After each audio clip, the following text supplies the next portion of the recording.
Tchia, developed and published by Awaseb, is a gorgeous semi-non-violent 3D open-world adventure game inspired by the archipelago New Caledonia.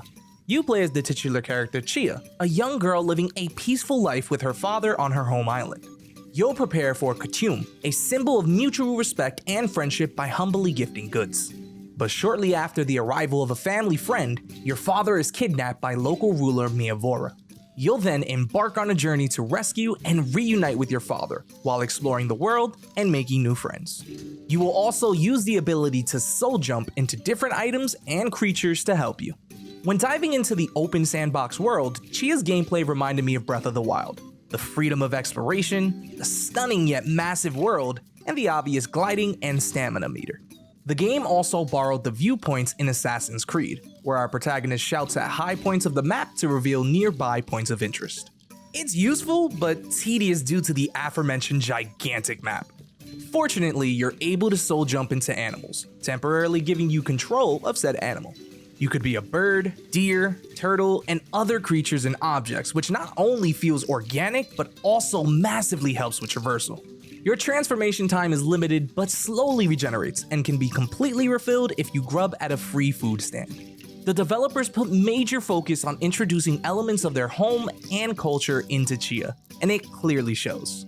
Although the world itself is too large for my taste, there's no denying how visually stunning the tropical islands are.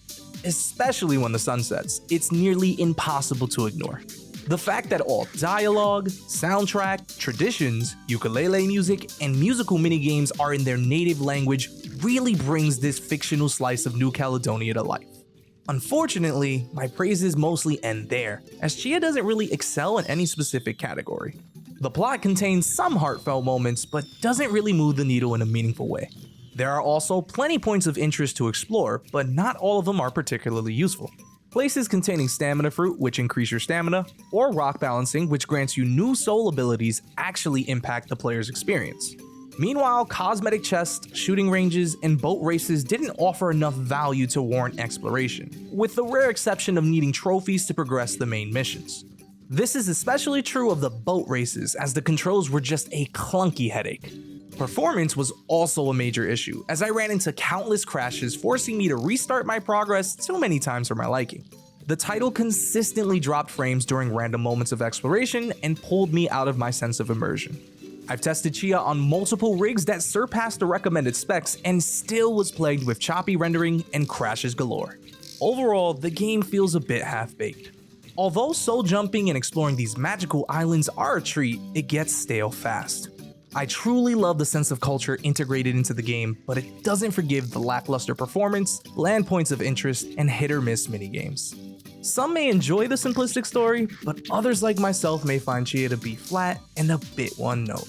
Tchia launches on March 21st for PS4, PS5, and PC via the Epic Games Store for $29.99.